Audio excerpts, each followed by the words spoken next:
Hey, bienvenue sur Slam Dit Show. Aujourd'hui, on va parler de Travis Scott et son dernier album Utopia qui a pu faire pas mal de bruit malheureusement. Qu'est-ce que je raconte les gars? Faut me reprendre quand je pars un peu à droite à gauche. Il a pu sortir Utopia qui est un énorme classique, en tout cas qui a fait beaucoup de ventes. Malgré qu'il a été outsold par Ken Carson et son équipe. Ça reste quand même un très beau retour pour Travis Scott malgré tout ce qui lui est arrivé. Donc le côté attendez, je vais désactiver les notifications parce que j'ai pas mal de bruit sur l'ordinateur et je pense que ça peut bouger. Hop, voilà. Oui, je reviens par rapport à tout ce qu'il a pu faire aussi par rapport à son problème qu'il a eu il y a quelques années. Donc oui, il a pu faire un concert. La sécurité n'était pas à son avantage et ça a fait énormément de bruit. Jusqu'à les gens ont traité de worshipper. Donc quand je parle de worship, c'est plus de travailler avec le diable directement. Donc je sais pas, il doit être en Wi-Fi, en Bluetooth, je sais pas. Mais il a pu être traîné dans la boue pendant 2 ans. Et là, il reste en studio pendant un moment et il nous sort son album Utopia. Donc je crois pas qu'il y ait de clip, il me semble pas. Mais on a pu voir pas mal de sons à droite, à gauche. Surtout celui que j'entends le plus, c'est vraiment Check West et Playboi Carti. Donc comme je vous disais, Playboi Carti, Cult Following.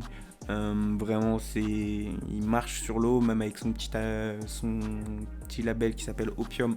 Ils arrivent vraiment à faire des nouvelles choses en termes de promo. Et donc là, on a pu voir Travis Scott qui s'est fait pas mal discret et qui est venu sur des éléments assez tactiques. Donc par exemple, on a pu le voir avec Kanye West en disant oui, si Kanye West n'existait pas, Travis Scott ne serait pas là. Et je pense qu'il y a quelques années, en gros, s'il n'avait pas eu son bad buzz, je me demande s'il aurait pu tenir ce genre de propos, parce qu'en fait, il y a l'ego qui rentre vraiment en compte.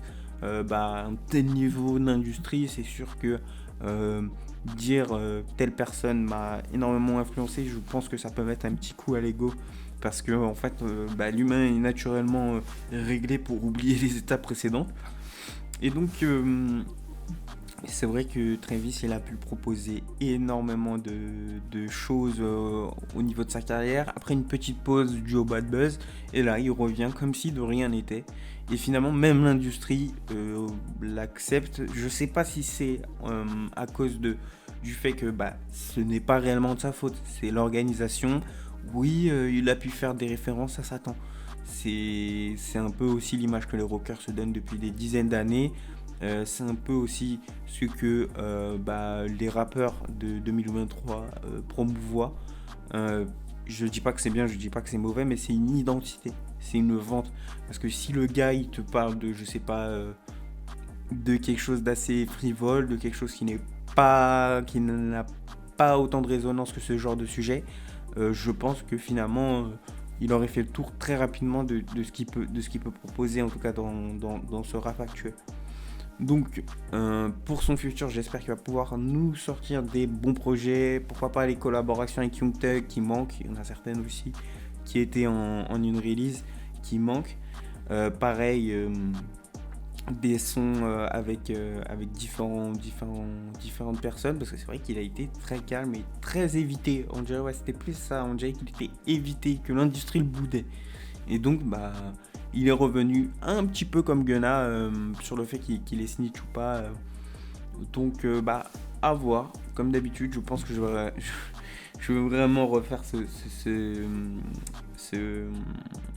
podcast et l'appeler à voir, parce que finalement je finis toujours par ce type de phrase, ce type de séquençage au niveau des phrases. Et c'est vrai que va falloir que j'actualise un petit peu tout ça. Donnez-moi de la force, n'oubliez pas de lâcher un petit like, un commentaire, et surtout n'oubliez pas de boire de l'eau les amis. Allez, tchuss.